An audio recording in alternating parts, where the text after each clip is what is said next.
Plus que des conseils, il faut avoir un état d'esprit, c'est celui de la persévérance. Et puis pas mal de courage parce que c'est un travail fastidieux, long, complexe, extrêmement technique.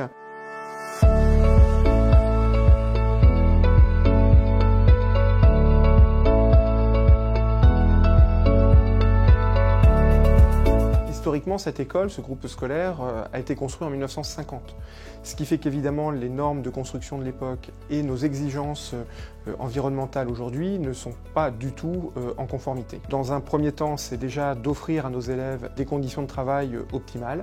Ça, c'est notre premier objectif. Et notre deuxième objectif est cette fois-ci plus financier, c'est-à-dire de bénéficier d'un gain d'environ 40% sur la facture énergétique du groupe scolaire. Pendant les travaux, nous sommes contraints et forcés, et heureusement, d'accueillir les élèves pour qu'ils puissent avoir leurs enseignements. Et deux Algeco, deux préfabriqués sont actuellement dans la cour pour pouvoir justement accueillir les élèves durant les travaux. Donc tout au long de ce montage de projets spécifiques, les structures de concertation, c'est-à-dire le conseil d'école, a été associé à la mise en place de la rénovation.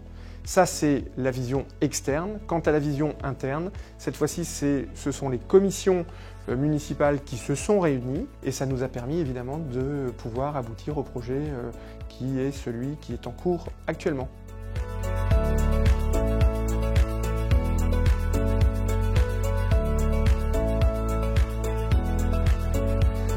Dans les prémices de notre réflexion, c'est le CAUE, c'est-à-dire des architectes qui sont financés par le département du Calvados. Après, nous avons fait un appel à projet auprès d'architectes de différents cabinets et c'est eux qui coordonnent en parallèle de la collectivité pour réaliser ces travaux. C'est un projet qui revient à 960 000 € hors taxe, donc il repose sur ces trois piliers. Le premier pilier, c'est l'apport, l'autofinancement de la collectivité, autour de 400 000 €, puis un emprunt de 250 000 € et enfin une subvention DETR de 308 000 € qui émane de la préfecture.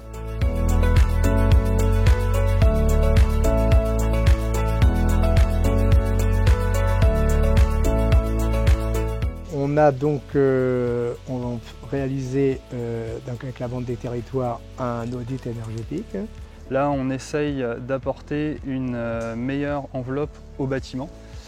Ça se traduit par un remplacement de l'ensemble des menuiseries extérieures du bâtiment et l'ajout d'une isolation par l'extérieur pour participer à cette amélioration énergétique. Très concrètement, le gain énergétique, c'est essentiellement tourné autour des fluides, c'est-à-dire consommation d'eau, d'électricité et de chaleur, parce que ce sont des bâtis anciens, donc très peu isolés.